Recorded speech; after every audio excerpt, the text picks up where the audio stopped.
Hi all, എല്ലാവർക്കും grow Malayalam YouTube ചാനലിലെ പുതിയൊരു വീഡിയോയിലേക്ക് വെൽക്കം. ഞാൻ Sunil Mathai, founder of trade talks. ഇന്ന് നമ്മൾ സംസാരിക്കാനായിട്ട് പോകുന്നത് റൂൾ ബേസ്ഡ് ട്രേഡിങ്ങിനെ കുറിച്ചിട്ടാണ്, അല്ലെങ്കിൽ നമ്മൾ സിസ്റ്റമാറ്റിക് ട്രേഡിംഗ് എന്ന് പറയും. അപ്പോൾ എന്താണ് റൂൾ ബേസ്ഡ് ട്രേഡിംഗ്, എന്താണ് ഇതിൻ്റെ അഡ്വാൻറ്റേജസ്, എങ്ങനെയാണ് ഇത് ഡെവലപ്പ് ചെയ്യുക, എങ്ങനെ ഇത് കൃത്യമായിട്ട് നമുക്ക് എക്സിക്യൂട്ട് ചെയ്യാനായിട്ട് സാധിക്കും എന്ന് നമുക്ക് കൃത്യമായിട്ട് മനസ്സിലാക്കാം. സോ നിങ്ങളെല്ലാവരും ജീവിതത്തിൽ വളരെ മികച്ച രീതിയിൽ റൂൾ ഫോളോ ചെയ്യുന്ന ആളുകളാണ്. നിങ്ങളൊരു ബൈക്ക് ഡ്രൈവ് ചെയ്യുകയാണെങ്കിലോ ഒരു കാർ ഡ്രൈവ് ചെയ്യുകയാണെങ്കിലോ ഒരു സോഴ്സിൽ നിന്ന് ഒരു സ്ഥലത്ത് നിന്ന് നിങ്ങൾക്കൊരു ഡെസ്റ്റിനേഷനിൽ എത്തണമെങ്കിൽ നിങ്ങൾ ഉറപ്പാണ് ഒരു ഗൂഗിൾ മാപ്പ് നിങ്ങൾ കാറിൽ ഓണാക്കും. എന്നിട്ട് ആ ഗൂഗിൾ മാപ്പ് പറയുന്ന രീതിയിൽ കൃത്യമായിട്ട് നിങ്ങൾ പോകും. എന്നാൽ ലെഫ്റ്റും റൈറ്റും അതനുസരിച്ചിട്ടാണ് നിങ്ങൾ വണ്ടി ഓടിക്കുക. എന്നാൽ അതിൻ്റെ കൂടെ തന്നെ കാർ ഓടിക്കുമ്പോൾ നമ്മൾ ശ്രദ്ധിക്കേണ്ട കുറേ റൂളുകളുണ്ട്.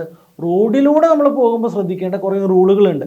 കൃത്യമായിട്ട് സിഗ്നൽ ലൈറ്റിൽ നമ്മൾ നിർത്തണം, കൃത്യസമയത്ത് ബ്രേക്ക് പിടിക്കേണ്ട സമയത്ത് നമ്മൾ ബ്രേക്ക് കൊടുക്കണം, ഇൻഡിക്കേറ്റർ ഓൺ ചെയ്യേണ്ട സമയത്ത് കൃത്യമായിട്ട് ഇൻഡിക്കേറ്റേഴ്സ് എല്ലാം ഓൺ ചെയ്ത് കൃത്യമായി നമ്മൾ പോയി കഴിഞ്ഞാൽ യാതൊരു അപകടവും ഇല്ലാതെ നമ്മൾ എവിടെ എത്തും? നമ്മുടെ ഡെസ്റ്റിനേഷനിൽ എത്തുമെന്നുള്ളതാണ്. ഇതുപോലെ തന്നെയാണ് നമ്മുടെ റൂൾ ബേസ്ഡ് ആയിട്ടുള്ള ട്രേഡിംഗ്. നമ്മൾ ഒരു കൃത്യമായിട്ടുള്ളൊരു സ്ട്രാറ്റജി നമ്മുടെ കോമൺ സെൻസിൽ നമുക്ക് വളരെ അടിപൊളിയായിട്ട് തോന്നുന്ന ഒരു സ്ട്രാറ്റജി നമ്മൾ ഡെവലപ്പ് ചെയ്യുന്നു. അത് ലോജിക്കലി കറക്റ്റ് ആയിരിക്കണം എന്നുള്ളതാണ്. രണ്ടാമത് ഇതിനെ നമ്മൾ ബാക്ക് ടെസ്റ്റ് ചെയ്ത് നോക്കുന്നു. പഴയ ഡേറ്റയിൽ നമ്മൾ പോകുന്നു, പഴയ ഡേറ്റയിൽ ഈ സ്ട്രാറ്റജി എങ്ങനെ വർക്ക് ചെയ്യുന്നു എന്ന് നമ്മൾ ഐഡൻറ്റിഫൈ ചെയ്യുന്നു. ഓക്കെ, ഇത് പഴയ ഡേറ്റയിൽ നല്ല രീതിയിൽ വർക്ക് ചെയ്യുന്നുണ്ട് എങ്കിൽ അത് നമ്മൾ അഡോപ്റ്റ് ചെയ്യുന്നു. അതിനുശേഷം അതിൻ്റെ പൊസിഷൻ സൈസിങ്, റിസ്ക് റിവാർഡ് കാര്യങ്ങളെല്ലാം നമ്മൾ മനസ്സിലാക്കുന്നു. അത് നമ്മൾ കൃത്യമായിട്ട് എക്സിക്യൂട്ട് ചെയ്യുന്നു. ഇങ്ങനെയാണ് നമ്മൾ ഒരു സിസ്റ്റമാറ്റിക് സ്ട്രാറ്റജി ഡെവലപ്പ് ചെയ്യേണ്ടത്. ഓക്കെ, അപ്പോൾ എന്താണ് ഒരു സിസ്റ്റമാറ്റിക് സ്ട്രാറ്റജി എന്ന് നമുക്ക് ആദ്യമേ നോക്കാം. റൂൾ ബേസ് ചെയ്ത് ചെയ്യുന്ന റൂൾ ബേസ്ഡ് ട്രേഡിംഗ് ആണ് നമ്മുടെ ഒരു systematic strategy. Rule A, rule B, rule C ഇങ്ങനെ പറയുന്ന ഡിഫറെൻറ്റ് റൂളുകളെ ബേസ് ചെയ്തുകൊണ്ട് നമ്മൾ ട്രേഡ് ചെയ്യുന്നു. ഫോർ എക്സാമ്പിൾ, എല്ലാ ദിവസവും 9:30 കൃത്യമായിട്ട് നമ്മൾ ഒരു ലോങ് പൊസിഷൻ, ഒരു സ്റ്റോക്ക് അല്ലെങ്കിൽ ഒരു കോൾ ഓപ്ഷൻ ബൈ ചെയ്യുന്നു എന്ന് കരുതുക. എന്നിട്ട് 10 പോയിന്റ് സ്റ്റോപ്പ് ലോസ് വയ്ക്കുന്നു, 50 പോയിന്റ് ടാർഗറ്റ് വയ്ക്കുന്നു. ഇത്തരത്തിലൊരു സ്ട്രാറ്റജി ചെയ്യുകയാണെങ്കിൽ ഇതെന്താണ്? ഇതൊരു റൂൾ ബേസ്ഡ് ട്രേഡാണ്. സോ എന്താണ് ഇതിൻ്റെ എൻട്രി കണ്ടീഷൻസ്? എൻട്രി കണ്ടീഷൻ എല്ലാ ദിവസവും 9:30 എൻട്രി എടുക്കുന്നു, അതൊരു എൻട്രി കണ്ടീഷനാണ്. എന്നിട്ട് 10 പോയിന്റ് സ്റ്റോപ്പ് ലോസ് വയ്ക്കുന്നു, 50 പോയിന്റ് ടാർഗറ്റ് വയ്ക്കുന്നു. ഇത് റൂൾ നമ്പർ 2 ആണ്. 3:30 ആയിട്ടും സ്റ്റോപ്പ് ലോസോ ടാർഗറ്റോ ഹിറ്റാകുന്നില്ല എങ്കിൽ ആ സമയത്ത് എത്ര രൂപയാണോ ആ പ്രൈസിന് നമ്മളിത് എക്സിറ്റ് ചെയ്യുന്നു. ഈ ട്രേഡ് ചെയ്യാൻ നമ്മൾ 50,000 രൂപ മാത്രമാണ് ട്രേഡ് ചെയ്യാൻ ഉപയോഗിക്കുന്നത്. ഇങ്ങനെ ഡിഫറെൻറ്റ് റൂളുകളാണെങ്കിൽ എന്താണ്, ഇങ്ങനെ സെറ്റ് ചെയ്യുന്നതിനെയാണ് നമ്മൾ എന്തെന്ന് വിളിക്കുക? റൂൾ ബേസ്ഡ് ട്രേഡിംഗ് എന്ന് വിചാരിക്കുക, എന്ന് സെറ്റ് ചെയ്യുക. ഫോർ എക്സാമ്പിൾ, നിങ്ങൾ ലോങ് ടൈമിൽ ട്രേഡ് ചെയ്യുന്ന ഒരാൾക്ക് ഒരു റൂൾ ബേസ്ഡ് ട്രേഡ് ചെയ്യണമെങ്കിൽ നിങ്ങൾക്ക് വേണമെങ്കിൽ 200-ഡേ മൂവിങ് ആവറേജിനെ ഉപയോഗിക്കാം. 200-ഡേ മൂവിങ് ആവറേജിന് മുകളിലൊരു സ്റ്റോക്ക് എത്താണെങ്കിൽ നിങ്ങൾ ആ സ്റ്റോക്കിനെ ബൈ ചെയ്യുന്നു, അത് കീപ്പ് ചെയ്യുന്നു. എപ്പോഴാണോ ആ സ്റ്റോക്ക് 200-ഡേ മൂവിങ് ആവറേജിന് താഴെ വരുന്നത് ആ സമയത്ത് ആ സ്റ്റോക്കിനെ സെല്ല് ചെയ്യുന്നു. ഇത്തരത്തിൽ സിസ്റ്റമാറ്റിക് ആയിട്ട് റൂൾ ബേസ് ചെയ്ത് ട്രേഡ് നിങ്ങൾക്ക് എക്സിക്യൂട്ട് ചെയ്യാൻ പറ്റും. ഞാൻ നിങ്ങൾക്ക് ഒരു എക്സാമ്പിൾ ആയിട്ട് ഒരു റൂൾ ബേസ്ഡ് ട്രേഡ് കാണിച്ചു തരാം. അത് പിവോട്ട് ട്രേഡിംഗ് ആണ്. പിവോട്ട് ലെവൽസ് ബ്രേക്ക് ചെയ്യുന്നതനുസരിച്ച് നമുക്ക് എൻട്രിയും എക്സിറ്റും എടുക്കാൻ സാധിക്കുന്ന, ഇൻഡെക്സിൽ നമുക്ക് ട്രേഡ് ചെയ്യാൻ സാധിക്കുന്ന ഒരു അടിപൊളി സ്ട്രാറ്റജിയാണ് നിങ്ങൾക്ക് എക്സ്പ്ലെയിൻ ചെയ്ത് തരാൻ സാധിക്കുന്നതാണ്. റൂൾ ബേസ്ഡ് ട്രേഡിങ്ങിൽ നമുക്കൊരു അടിപൊളി സ്ട്രാറ്റജി ആദ്യം ചെക്ക് ചെയ്യും. അതിന് നമ്മൾ ഒരു ഇൻഡിക്കേറ്റർ ആണ് യൂസ് ചെയ്യുന്നത്. പിവോട്ട് ആണ് നമ്മൾ ഉപയോഗിക്കുന്നത്. സോ പിവോട്ടിൽ വളരെ ഫേമസ് ആയിട്ടുള്ള ഒരു സ്ട്രാറ്റജി തന്നെയാണിത്, പിവോട്ട് പോയിന്റ് സ്റ്റാൻഡേർഡ്. ഈ ഒരു ഇൻഡിക്കേറ്റർ നമ്മൾ ഓൺ ചെയ്ത് വയ്ക്കാം. ഇത് നമുക്ക് ഇൻട്രാഡേയിൽ മെയിൻലി യൂസ് ചെയ്യാം. ഇത് വളരെ സിമ്പിൾ ആയിട്ടുള്ള ഒരു ഇൻഡിക്കേറ്റർ തന്നെയാണ്, വേറെ ഒന്നുമില്ല. എപ്പോഴാണോ ഈ ഒരു നമ്മുടെ ചാർട്ട്, ഇപ്പം നമ്മൾ നിഫ്റ്റി 50 ആണ് കാണുന്നത്, ഇനി നമുക്ക് പകരം ഏതെങ്കിലും ഒരു സ്റ്റോക്ക് ആണ് എന്ന് വിചാരിക്കും. നമുക്ക് TCSന്റെ സ്റ്റോക്ക് നോക്കാം. TCS എന്ന് പറയുന്ന സ്റ്റോക്ക് ഇന്ന് എന്താണ് സംഭവിച്ചത്? അല്ലെങ്കിൽ നമുക്കിന്ന് റിലയൻസ് നോക്കാം. റിലയൻസിന്റെ ചാർട്ട് നമ്മൾ നോക്കുകയാണെങ്കിൽ എപ്പോഴാണോ റിലയൻസ്, ഇവിടെ നമുക്ക് കുറേ പോയിന്റ്സ് കാണാം. P ഇതാണ് നമ്മുടെ സ്റ്റാൻഡേർഡ് പിവോട്ട് ലെവല്. അതിനുശേഷം ഇവിടെ R1, R2, R3 നിങ്ങൾക്ക് കാണാനായിട്ട് പറ്റും. S1, S2. R1 means resistance 1, resistance 2, resistance 3. മുകളിലുള്ള റെസിസ്റ്റൻസ് ലെവലുകളെയാണ് നമ്മൾ R1, R2, R3 എന്ന് പറഞ്ഞ് എഴുതുക. താഴത്തുള്ള സപ്പോർട്ടുകളെ നമ്മൾ S1, S2, S3 എന്ന് പറഞ്ഞ് എഴുതും. ഇനി ഇതിന്റെ റൂൾ ഇത്രയേ ഉള്ളൂ. ഇൻട്രാഡേയിൽ ഏത് ക്യാൻഡിലാണോ, ഒരു 3 മിനിറ്റ് ക്യാൻഡിലാണ് നമ്മൾ ട്രേഡ് ചെയ്യുന്നതെങ്കിൽ 3 മിനിറ്റിൽ തന്നെ നിങ്ങൾ ചെയ്യാം. ഇത്രയേ ഉള്ളൂ നമ്മുടെ മെത്തേഡ്.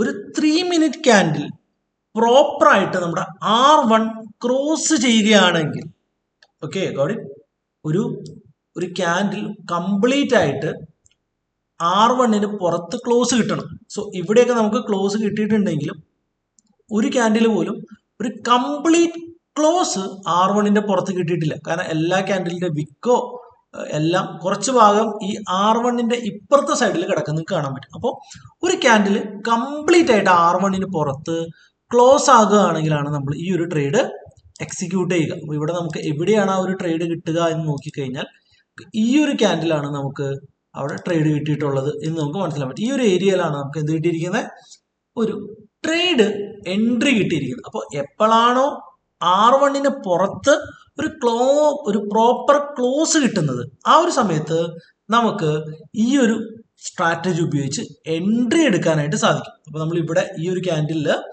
എൻട്രി എടുക്കുന്നു. അതിനുശേഷം R2 അല്ലെങ്കിൽ R3 നമുക്ക് ടാർഗറ്റ്സ് ആയിട്ട് സെറ്റ് ചെയ്യുകയും നമ്മുടെ R1 നമുക്ക് സ്റ്റോപ്പ് ലോസ് ആയിട്ട് സെറ്റ് ചെയ്യുകയും ചെയ്യാം. സിമ്പിൾ മെത്തേഡാണ്. അപ്പോൾ കുഞ്ഞ് സ്റ്റോപ്പ് ലോസിൽ നമുക്ക് എൻട്രി എടുക്കാം. നമുക്ക് R2 വരെയും സുഖമായിട്ട് ട്രേഡ് പിടിക്കാം. അപ്പോൾ അത്യാവശ്യം നല്ല ടാർഗറ്റ്സിൽ നമുക്ക് ട്രേഡ് ചെയ്യാനായിട്ട് സാധിക്കുമെന്ന് പറയും. ഇതൊരു ബുള്ളിഷ്നെസ്. ഇനി ഒരു ബീറിഷ്നെസ് മോഡിലാണെങ്കിൽ, ഇപ്പോൾ ഇന്നലത്തെ കേസ് നോക്കൂ. ഇന്നലെ ഓക്കെ, ഒരു ബീറിഷ്, ഇതെല്ലാം മാർക്കറ്റ് എല്ലാ ദിവസവും ബുള്ളിഷ് ആയതുകൊണ്ട് നമുക്കൊരു ബീറിഷ് മോഡ് കിട്ടുന്നേ ഇല്ല. എനിവേസ്, നേരെ തിരിച്ച് മാർക്കറ്റ് എപ്പോഴെങ്കിലും S1 താഴത്തോട്ട് വരുന്ന സമയത്ത് ഇതിന് നേരെ ഓപ്പോസിറ്റ് നമ്മൾ എന്ത് ചെയ്യുന്നു, നമ്മൾ ഒരു പ്രോപ്പർ സെൽ മോഡിലോട്ട് പോകുന്നു. മറ്റേത് ലോങ് ആണ് എൻട്രി എങ്കിൽ ഇവിടെ ഒരു സെൽ മോഡ് എൻട്രി ആണ്. ഇപ്പോൾ ഫോർ എക്സാമ്പിൾ നമുക്ക് ബാങ്ക് നിഫ്റ്റി നോക്കാം. ഇന്നലത്തെ ബാങ്ക് നിഫ്റ്റി അത്യാവശ്യം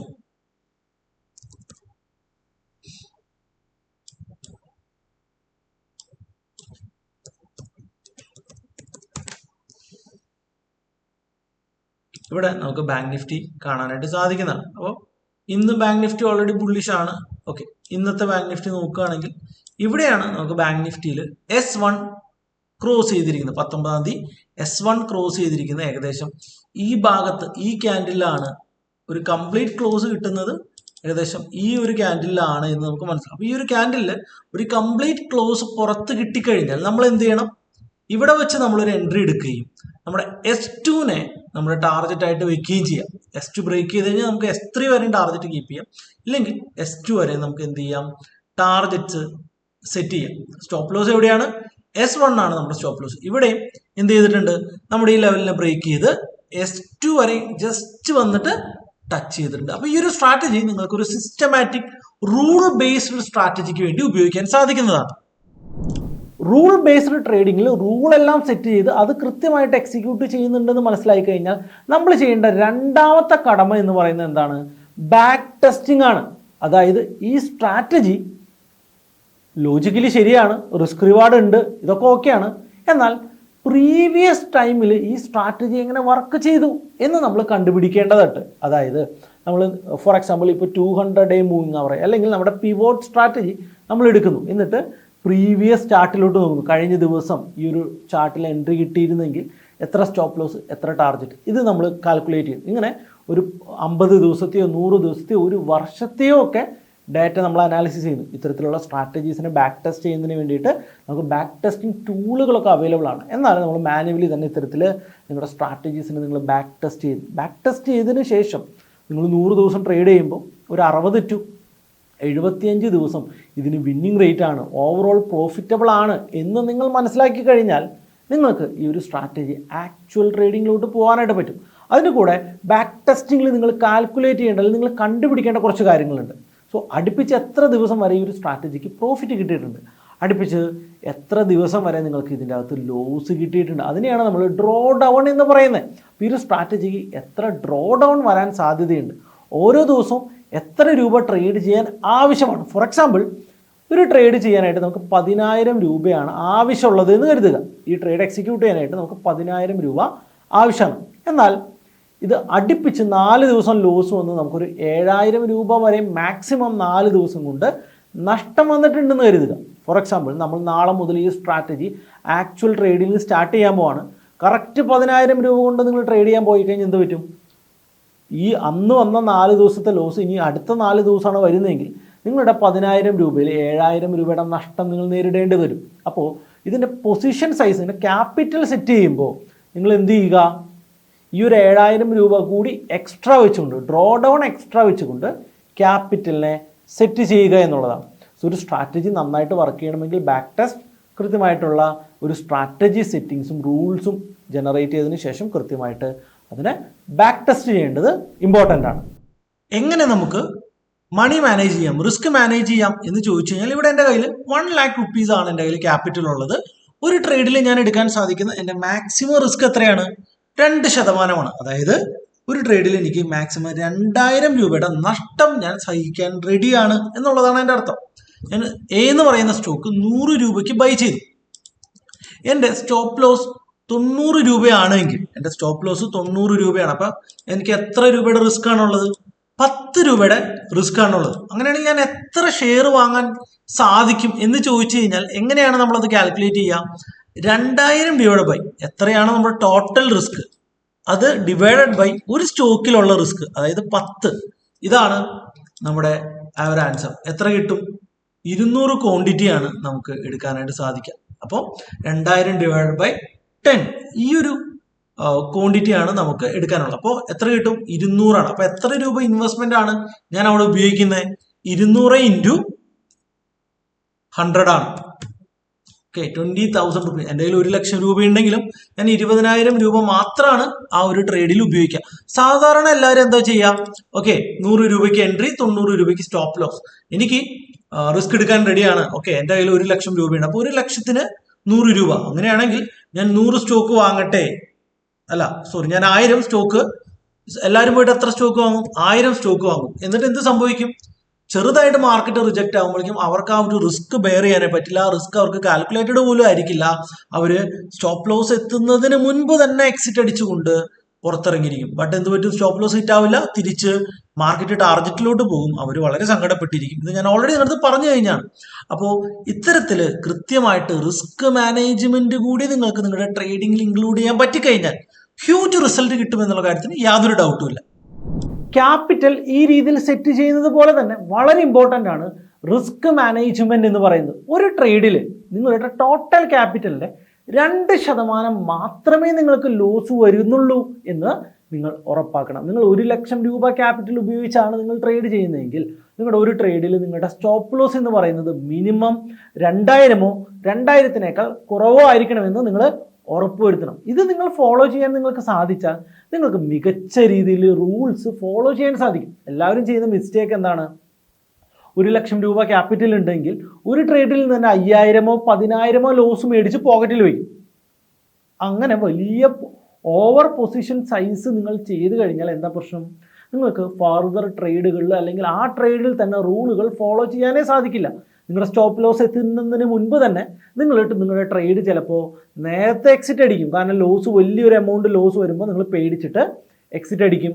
നിങ്ങൾ എക്സിറ്റ് അടിച്ചു കഴിയുമ്പോൾ സ്റ്റോപ്പ് ലോസ് ഹിറ്റ് ആകാതെ തന്നെ നേരെ തിരിച്ച് ടാർഗറ്റിലോട്ട് പോകും. നിങ്ങൾ വളരെ സങ്കടപ്പെട്ടിരിക്കുന്നത് കാണാനായിട്ട് സാധിക്കും. ഇങ്ങനെയൊക്കെ പറ്റിക്കഴിഞ്ഞാൽ നിങ്ങളുടെ ഇമോഷൻസിനെ അത് ഭയങ്കരമായിട്ട് ബ്രേക്ക് ചെയ്യും. നിങ്ങൾ പിന്നീട് റൂളുകളെല്ലാം ബ്രേക്ക് ചെയ്തുകൊണ്ട് നമ്മൾ ഇനിഷ്യലി സെറ്റ് ചെയ്ത നമ്മൾ ബാക്ക് ടെസ്റ്റ് ചെയ്ത് നല്ലതാണെന്ന് മനസ്സിലാക്കി കഴിഞ്ഞാൽ എല്ലാ റൂളുകളെയും തെറ്റിച്ചുകൊണ്ട് ഇമോഷണൽ ട്രേഡുകൾ, റിവഞ്ച് ട്രേഡുകളൊക്കെ ചെയ്യാനായിട്ട് തുടങ്ങും. ഇത് നിങ്ങളെ കൂടുതൽ കുഴിയിലോട്ട് കൊണ്ടുപോയി ചാടിക്കും എന്നുള്ളതാണ്. കാരണം ഒരു സിസ്റ്റമാറ്റിക് ട്രേഡറിൻ്റെ ഏറ്റവും വലിയ ആയുധം എന്താണ്? കമ്പ്യൂട്ടർ ഡിസിഷൻ എടുക്കുന്ന പോലെ എന്ത് സംഭവിച്ചാലും സ്റ്റോപ്പ് ലോസ് വരെയും അല്ലെങ്കിൽ ടാർഗറ്റ് വരെയും ആ റൂളുകൾ കൃത്യമായിട്ട് ഫോളോ ചെയ്യുമെന്നുള്ളതാണ്. നിങ്ങൾ ഇമോഷൻ വന്നു, ആ റൂൾ നിങ്ങൾ ഫോളോ ചെയ്യുന്നില്ല എങ്കിൽ പിന്നെ എങ്ങനെയാണ് നിങ്ങൾ പ്രോഫിറ്റബിൾ ആകുന്നത്? അപ്പോൾ റിസ്ക് മാനേജ്മെൻറ്റ് വളരെ കൃത്യമായിട്ട് എക്സിക്യൂട്ട് ചെയ്യേണ്ടത് വളരെ ഇമ്പോർട്ടൻ്റ് ആയിട്ടുള്ള കാര്യമാണ്. റൂൾ ബേസ്ഡ് ട്രേഡിങ്ങിൽ വളരെ ഇമ്പോർട്ടൻ്റ് ആയിട്ടുള്ള കാര്യങ്ങൾ എന്തൊക്കെയാണെന്ന് നമ്മൾ വളരെ കൃത്യമായിട്ട് പഠിച്ചു കഴിഞ്ഞു. റൂളുകൾ കൃത്യമായിട്ട് ഫോളോ ചെയ്യുക, റിസ്ക് മാനേജ്മെൻറ്റ് ചെയ്യുക, മണി മാനേജ്മെൻറ്റ് ചെയ്യുക, ഇമോഷൻസിനെ കൺട്രോൾ ചെയ്യുക. ഇനിയും ഒരു ചലഞ്ച് ഞാൻ നിങ്ങളുടെ മുൻപിലോട്ട് വയ്ക്കുകയാണ്. നെക്സ്റ്റ് 100 days നിങ്ങൾ ഈ ചലഞ്ച് ഫോളോ ചെയ്യാനായിട്ട് ശ്രമിക്കാം. നിങ്ങൾ സെറ്റ് ചെയ്ത എല്ലാ റൂളുകളും കൃത്യമായിട്ട് ഒരു ദിവസം ഫോളോ ചെയ്യുന്നുണ്ട്, മണി മാനേജ്മെൻറ്റ് ചെയ്യുന്നുണ്ട്, കൃത്യം 2% കുറവ് റിസ്ക് മാത്രമേ ഒരു ദിവസം ഒരു ട്രേഡിൽ എടുക്കുന്നുള്ളൂ എന്ന് ഉറപ്പാക്കുക.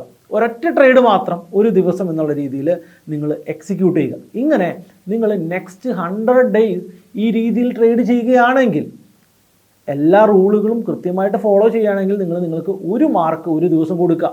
ഇതിൽ ഏതെങ്കിലും ഒരു റൂള് നിങ്ങൾ തെറ്റിക്കുകയാണെങ്കിൽ -2 2 മാർക്ക് മൈനസ് കൊടുക്കുക. ഇങ്ങനെ നിങ്ങൾ 100 ഡേയ്സ് കംപ്ലീറ്റ് ചെയ്യുക. 100 ദിവസം കഴിയുമ്പോൾ നിങ്ങൾക്ക് 90 മാർക്കിൽ കൂടുതൽ ലഭിക്കുകയാണെങ്കിൽ ഉറപ്പാണ് നിങ്ങളൊരു അടിപൊളി ട്രേഡറാണ്. ധൈര്യമായിട്ട് നിങ്ങൾക്ക് നിങ്ങളുടെ ട്രേഡിംഗ് കരിയർ മുന്നോട്ട് കൊണ്ടുപോകാനായിട്ട് സാധിക്കും. എന്നാൽ നിങ്ങൾക്ക് 90-ൽ കുറവാണെങ്കിൽ ഉറപ്പാണ് ആ ഫോക്കസ് റിപ്പോർട്ട് നിങ്ങളെ കാണിക്കുന്നത് നിങ്ങളൊരു ഡിസിപ്ലിൻഡ് ആയിട്ടുള്ള ട്രേഡർ അല്ല, നിങ്ങൾ സൂക്ഷിക്കണം എന്ന് തന്നെയാണ്. ഓക്കെ, ഈ ഒരു ചലഞ്ച് ഏറ്റെടുക്കാൻ നിങ്ങൾ തയ്യാറാണോ? താഴത്ത് ഉറപ്പായിട്ട് നിങ്ങൾ കമൻറ്റ് ചെയ്യുക. ഈ ഒരു വീഡിയോനെ കുറിച്ച് എന്തെങ്കിലും ഡൗട്ട്സോ കാര്യങ്ങളോ ഉണ്ടെങ്കിൽ നിങ്ങൾ ഈ വീഡിയോന് താഴെ കമൻറ്റ് ചെയ്യുക. നമ്മുടെ യൂട്യൂബ് ചാനൽ നിങ്ങൾ സബ്സ്ക്രൈബ് ചെയ്യാനായിട്ട് മറക്കരുത്. അടുത്ത അടിപൊളി ടോപ്പിക്കുമായിട്ട് വീണ്ടും കാണുന്നവരേക്കും ഗുഡ് ബൈ.